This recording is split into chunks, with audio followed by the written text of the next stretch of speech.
Salut, moi je m'appelle Thibaut, je suis le mec que tu viens de voir juste avant. Ouais, je sais, beau gosse, hein. Ah, ben on fait ce qu'on peut. J'ai à peu près 150 plantes, essentiellement des monstera, des bégonias, des syngoniums, des rhaphidophora, quelques plantes grasses, quelques alocasia. J'ai 30 ans à peine et je te présente dans mes vidéos l'entretien que je fais sur mes plantes, les rempotages et tutti quanti. Je te laisse découvrir ma chaîne, n'hésite pas à t'abonner. Rejoins-nous, allez, go!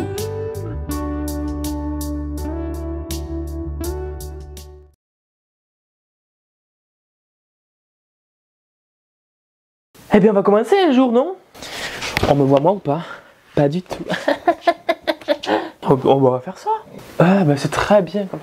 Salut YouTube, salut les bégonias, j'espère que tout le monde va bien. On se retrouve aujourd'hui pour la présentation d'un genre qui, selon moi, n'est pas forcément très répandu. C'est les rhaphidophora. Et d'ailleurs, je me suis aperçu qu'à chaque fois que je l'écrivais mal. C'est R-H-A-P-H, machin, et pas R-A. Bref, donc du coup dans ma chaîne YouTube, si tu vois que je fais des erreurs quand j'écris rhaphidophora, c'est parce que je suis un gros boulet. Bref, maintenant que c'est dit, on va aller un peu plus en profondeur dans ce genre-là. J'ai déjà présenté il y a longtemps les bégonias, les chlorophytum, Dieffenbachia, les monstera, les syngoniums. Mais là, on va parler d'un genre qui est, selon moi, unique en son genre, les rhaphidophora. Le genre rhaphidophora est, dans certains cas, fortement apparenté aux monstera, notamment pour le Rhaphidophora tetrasperma, qui s'appelle aussi Monstera minima. Je ne sais pas pourquoi les botanistes ont du mal à le mettre soit en Rhaphidophora ou soit en minima, et donc à laisser les deux noms pour cette même plante. Je t'avoue, c'est un peu énervant parce que moi, quand je veux faire les vidéos, s'il faut, lui, je le mets dans les Monstera, mais aussi dans les Rhaphidophora, donc il y a forcément une erreur quelque part. Et ça m'énerve. Soit dit en passant, s'il y a un botaniste, bougez-vous la nuit. Bref, ce sont des plantes essentiellement grimpantes, bien qu'il y en a qui puissent faire les deux, rampants et grimpants, notamment comme le Rhaphidophora megaphylla que je te présenterai juste après. Ce sont des plantes polymorphes, c'est-à-dire qu'au début, ils ont les feuilles pleines, comme les monstera, et après elles se perforent, comme les monstera. Mais ce n'en sont pas. No, no, no. Par exemple, Rhaphidophora decursiva, ici présent, qui n'est pas le plus fourni, je te l'accorde. Il faudrait que je le tuteur aussi. Voilà. Lui est apparenté au genre Philodendron. D'ailleurs, le genre Monstera est aussi apparenté au genre Philodendron. Il va falloir classer tout ça, les gars. Hein, parce que c'est un peu chiant. Donc, je disais, ce sont des plantes grimpantes qui peuvent faire plusieurs mètres de haut. En fonction des variétés, comme par exemple le Cryptantha qui lui peut faire 1,50 m, je crois, voire plus dans son milieu naturel. Chez nous, tu t'en doutes, on n'a pas des plafonds de 10 mètres de haut, donc ça atteindra des tailles bien plus réduites. Heureusement, je t'avoue. Mais pour ça, il faut quand même qu'ils aient un support, style un tuteur ou une planche de bois, comme pour la Monstera dubia, pour que les feuilles puissent bien se développer. Les Rhaphidophora sont originaires des forêts tropicales d'Asie du Sud-Est. En général, il y en a, je pense, qui doivent être originaires d'ailleurs. Mais je ne vais pas faire au cas par cas parce que sinon on ne s'en sort pas. Mais ce sont essentiellement des plantes qui sont originaires d'Asie du Sud-Est, des forêts tropicales, bien évidemment. Elles se servent en général des troncs d'arbres comme pour les monstera pour pouvoir grimper. Et plus la plante va haut et plus elle a un support pour pouvoir aller haut, plus il va y avoir des formes différentes, notamment comme le Rhaphidophora decursiva, qui eux ont vraiment des formes très particulières. Il existe, comme dans tous les genres, des versions variegata. Qu'est-ce que c'est? Les variegata, ce sont tout simplement des plantes avec des feuilles de différentes couleurs. En général, ça peut être rose, ça peut être blanc ou jaune. Mais chez les Rhaphidophora, en général, c'est soit blanc, soit jaune. Et maintenant que tu as quelques généralités, je vais pouvoir te parler de leur entretien. Ce sont des plantes qui, comme toutes les plantes d'intérieur, vont nécessiter une bonne luminosité en automne-hiver. Comme j'ai dit dans une précédente vidéo, tu les rapproches près de la fenêtre en automne-hiver et au printemps-été, si tu peux leur faire un séjour dehors, pas en plein soleil, ce sera génial. Une ombre lumineuse sera très bien. Une ombre lumineuse, qu'est-ce que c'est? C'est un endroit ombragé, mais où il y a quand même une certaine luminosité. C'est pas genre dans un placard à l'ombre, tu vois. Côté arrosage, comme une plante classique, le tuteur est pas droit. Comme une plante classique, l'arrosage c'est en fonction de plein de paramètres. Je te laisse voir la vidéo où je parle de l'entretien en hiver. Tout y est expliqué. Mais côté arrosage, en hiver, puisqu'on est en hiver en ce moment où je tourne la vidéo, ça peut être allé une fois toutes les 2-3 semaines, tu vois. Mais après, toujours pareil, ça dépend de l'humidité, ça dépend de la chaleur, ça dépend du substrat que tu as utilisé, etc., etc. Et sinon au printemps, c'est à peu près 1 fois par semaine et en été, c'est peut-être 2 fois par semaine. En revanche, ce que les Rhaphidophora adorent, c'est de l'humidité.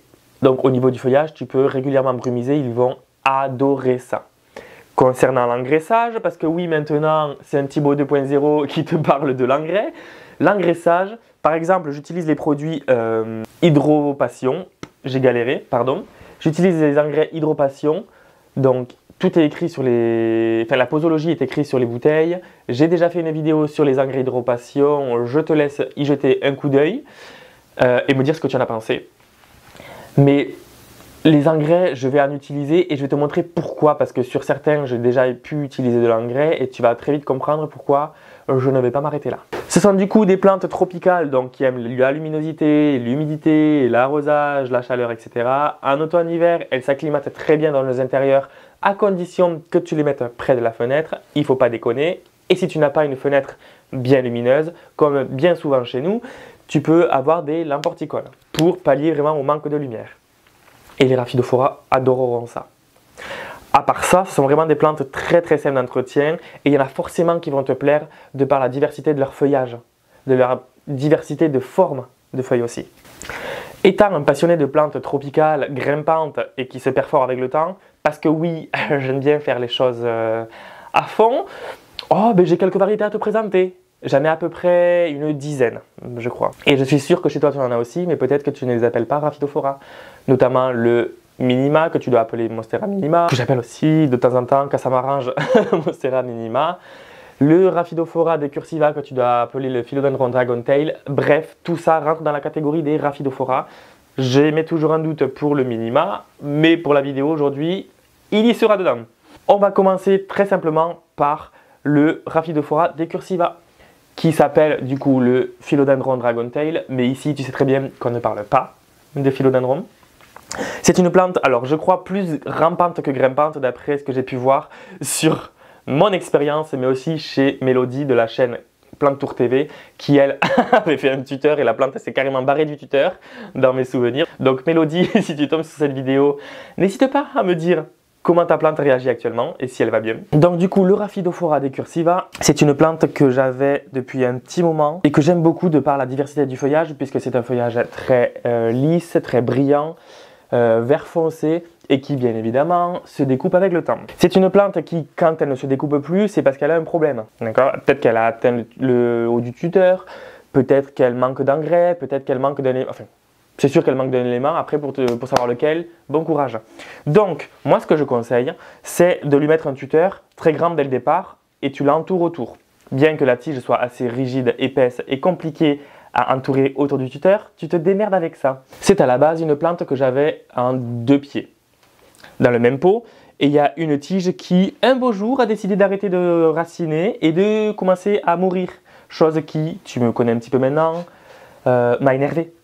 Donc ce que j'ai fait, c'est que j'ai mis très tardivement la branche à bouturer et comme un gros boulet que je suis, la bouture était bien trop longue. J'ai pas voulu m'embêter, donc j'ai arraché la plante du terreau, j'ai rincé les racines, je l'ai mis dans la sphaigne à l'étouffer. Sauf que la tige, elle faisait aller peut-être plus d'1 mètre, donc une bouture qui fait plus d'1 mètre, les gars, je vous le dis de suite, ça ne marche pas. Hein. C'est juste que j'avais la flemme de couper en morceaux, en tronçons, blablabla et bla. J'ai mis énormément de temps à faire comme il fallait, à savoir couper en tronçons et à mettre dans l'eau, par exemple. Je l'ai fait aller toute fin de l'été, début automne. J'aurais pu le faire avant, hein, s'il n'avait pas été un feignant. Mais au final, la plante, elle s'en sort plutôt bien. Il y a 3 morceaux, tu les vois ici. Les feuilles pleines ou feuilles bien découpées. Voilà. Et les racines. Voilà.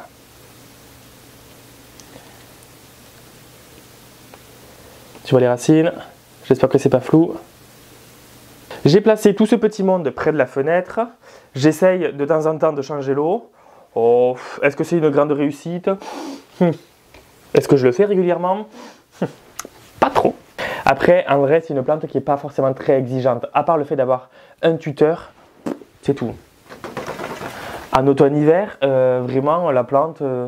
elle est au ralenti, ça c'est normal. Elle ne perd pas forcément beaucoup de feuilles. Hein. Alors là, comme tu le vois sur le tuteur, elle est très dénudée, la tige. Donc je compte bien mettre les boutures qui sont racinées dans l'eau, les mettre très bientôt dans le terreau avec.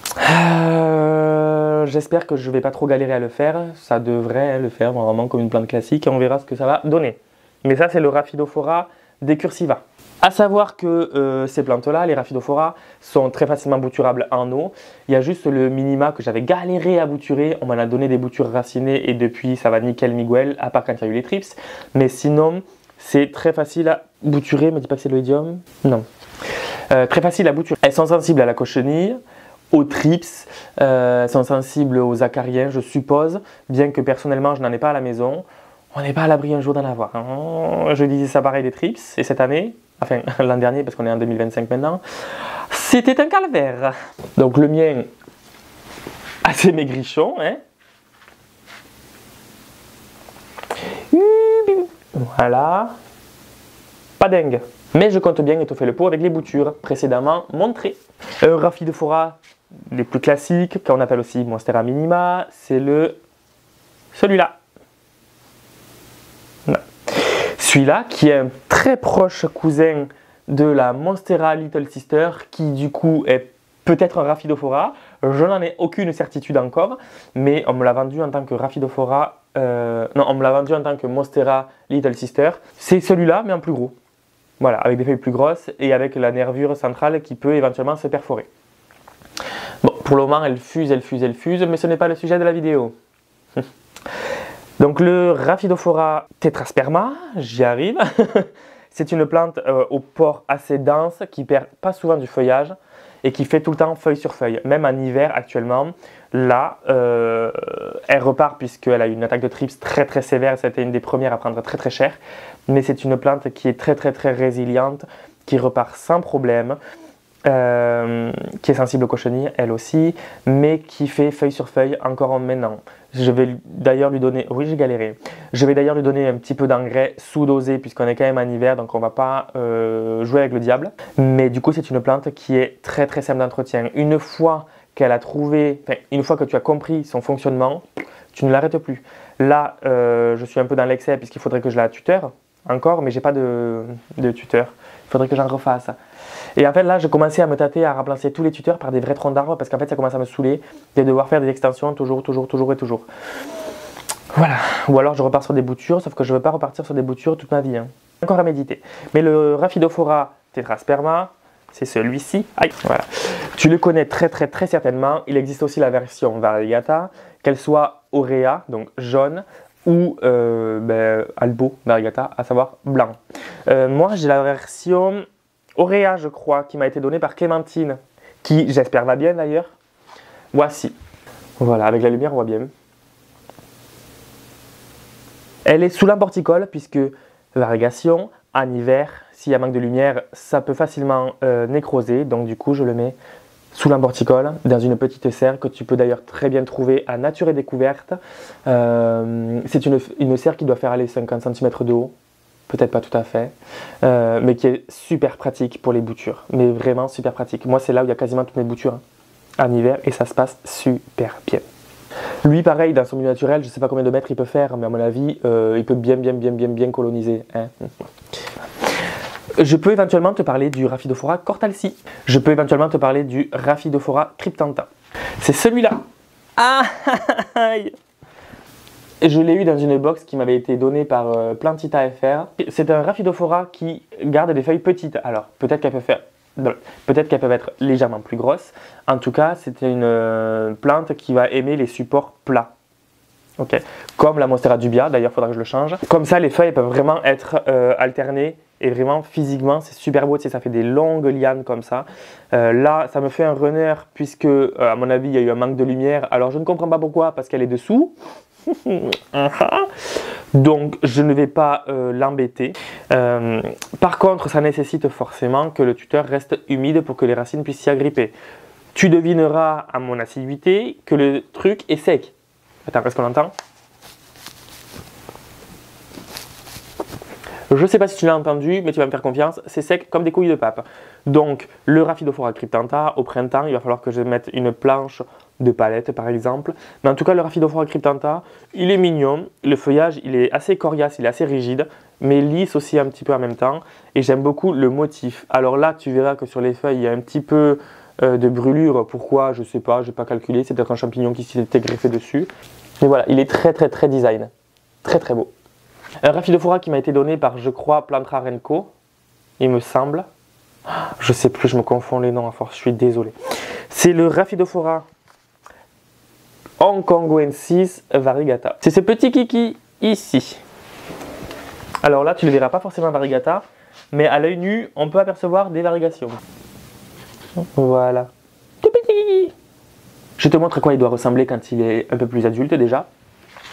Alors là, il est en sphaigne. La sphaigne a séché, donc je vais pouvoir le réhydrater, mais je me tâtais à le mettre en aroïde mix de la marque Cibotanica, qui est pour moi une des meilleures marques en termes de substrat. D'ailleurs, n'oublie pas qu'avec le code PlantLoverFR10, tu as droit à 10% de réduction sur ta commande. C'est pas négligeable, n'est-ce pas? Boum. Je sais pas trop comment il devient, j'ai un peu oublié, mais en tout cas, c'était un Rhaphidophora que je n'avais pas. Je suis super fier de l'avoir. Maintenant, il s'agirait de ne pas le faire crever. Après, je ne sais pas s'il faut qu'il ait un support plat ou autre, je vais me renseigner bien évidemment. Mais il va falloir que je l'arrose déjà. Continuons notre Rhaphidophora tour avec, je ne sais pas lequel choisir. Un qui m'a été offert maintenant il y a 3 ans je crois, par Clémentine, toujours la même. C'est le Rhaphidophora cortalsi. Rhaphidophora qui m'a fait des feuilles un peu plus grosses que les feuilles avec lesquelles je l'avais reçu, grâce notamment à l'engrais Hydropassion. C'est des feuilles qui sont duveteuses, qui sont toutes lisses et iridescentes quand il y a la bonne luminosité. Tu ne le verras pas, mais tu vas devoir me faire confiance. Je sais qu'au travail, on a eu la version Variegata Marble, je crois que c'était. Je ne l'ai pas, donc bien évidemment, il me la faudra. Mais c'est un Rhaphidophora qui est super satisfaisant à avoir poussé parce qu'il pousse quand même relativement vite. Et c'est un Rhaphidophora qui est aussi quand même assez résilient, puisque quand j'oublie de l'arroser, qu'il a la feuille flasque, une fois que je lui redonne à boire, il reprend de la rigidité, c'est génial. Regarde-moi cette feuillasse. Voilà. Et là, j'ai quand même dû l'entortiller autour du tuteur, d'accord? Il faudrait que je le mette droit. Regarde-moi ça, c'est trop beau. Bon, la dernière feuille, elle a chié dans la colle, je sais pas pourquoi. Alors, je sais plus s'il se perfore celui-là. Je te mets une photo à taille adulte. Ouais, voilà. Le cortalsi, j'aime beaucoup. Donc tu vois, Clem, il va très bien. Oh, cette feuille est dégueulasse. Il n'y a pas longtemps, je t'ai présenté le Mégaphila. Rappelle-toi, avec les feuilles énormes, rigides, vert brillant. Voilà, je ne l'ai toujours pas rempoté. Voilà. Tu vois, dans les Rhaphidophora, tu peux avoir cette taille de feuille et cette taille de feuille là. Tu vois, la polymorphie, c'est génial. Je sais pas si ça se dit la polymorphie ou le polymorphisme, mais en tout cas, les grosses feuilles ou les petites feuilles, c'est génial. Ensuite, il m'en reste 3 à te montrer. Tu as... Ben, on va prendre celui-là. Un nom qui va être un petit peu évocateur, hein, qui s'appelle le Rhaphidophora megasperma. Pourquoi? Puisqu'en fait, il a des feuilles énormes. Attends.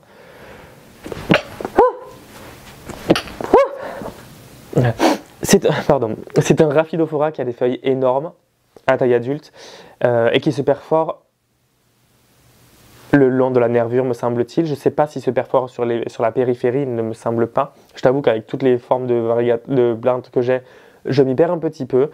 Mais par exemple, je te montre. Voilà. Donc la dernière feuille qu'il m'a faite, la première feuille qu'il m'a faite, c'était celle-là qui est pleine. Et il m'en fait une autre, tu vois, au milieu, au niveau de mon œil. Voilà. Elle est en sphaigne. Je crois qu'elle... Je ne sais plus si elle n'est que en sphaigne. Elle a l'air. Elle a l'air de n'être que en sphaigne. Les racines commencent à peine à sortir, donc franchement, au printemps, je pourrais lui mettre un tuteur. À elle aussi. Une super joie bonheur. D'ailleurs, j'ai capable aimer aussi les plantes grimpantes.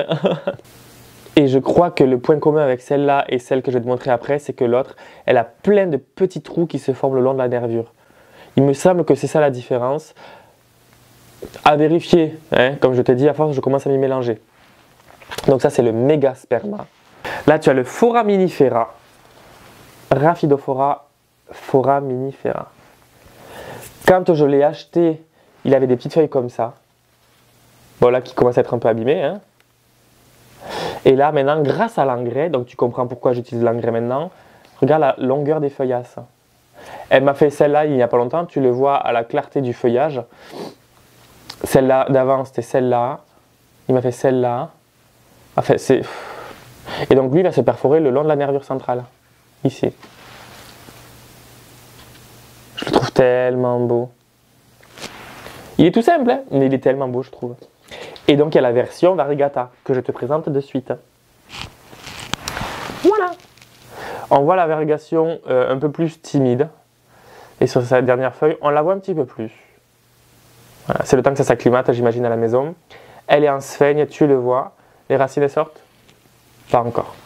Tu as pu voir les différences en termes de taille de feuilles, de coloris de feuilles, de texture de feuilles, de grosseur de feuilles, de motifs de feuilles. Je suis sûr qu'il y en a qui vont te plaire. À part le Dragon Tail ou le Minima, je suis sûr qu'entre le Cortalsi, qu'entre le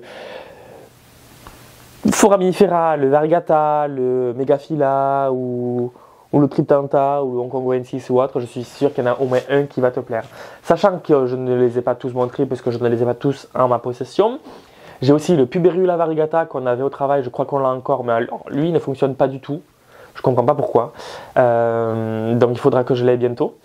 Pareil pour le Marble de la version ici là. Cortalsi Marble, je crois que c'est. Mais c'est un genre de plante qui moi me conquit de plus en plus. Voilà. C'est pas un genre qu'on voit partout. Donc vraiment j'aime beaucoup. J'aime beaucoup et je trouve que ça gagne vraiment à être connu parce qu'ils sont vraiment très simples d'entretien. C'est pas parce que c'est un genre qu'on voit pas partout qu'on doit se dire oh, c'est vraiment réservé à ceux qui sont fans et qui ont trop la main verte. Pas du tout. Ils n'ont pas des besoins super compliqués. Voilà. Une bonne lumière. Oh, voilà, c'est tout. Un arrosage régulier printemps-été, automne-hiver, on réduit comme pour toutes les plantes. De l'engrais printemps-été, on réduit en automne-hiver comme pour toutes les plantes. Chaleur classique, humidité, ça s'acclimate. Enfin, vraiment, c'est génial, quoi. Donc, j'espère que cette petite vidéo t'aura plu, que ça t'aura fait découvrir un genre de plante que tu avais peut-être délaissé ou que tu avais dans un coin de ta tête sans trop t'y intéresser. Moi, je trouve qu'ils sont vraiment très intéressants et qu'ils devraient être vraiment chez tout le monde. En tout cas, je te check. Je te dis à très bientôt pour la prochaine vidéo. La bise à Denise. Ciao. J'espère que la vidéo t'a plu. Si c'est le cas, n'hésite pas à liker, partager, commenter, mais surtout à t'abonner. Je te mets mon Instagram ici. C'est le même pseudo. N'hésite pas à m'envoyer des messages. J'essaierai d'y répondre. En tout cas, merci d'avoir visionné. J'espère jusqu'au bout. Et je te dis à très bientôt pour la prochaine vidéo. La bise à Denise. Ciao.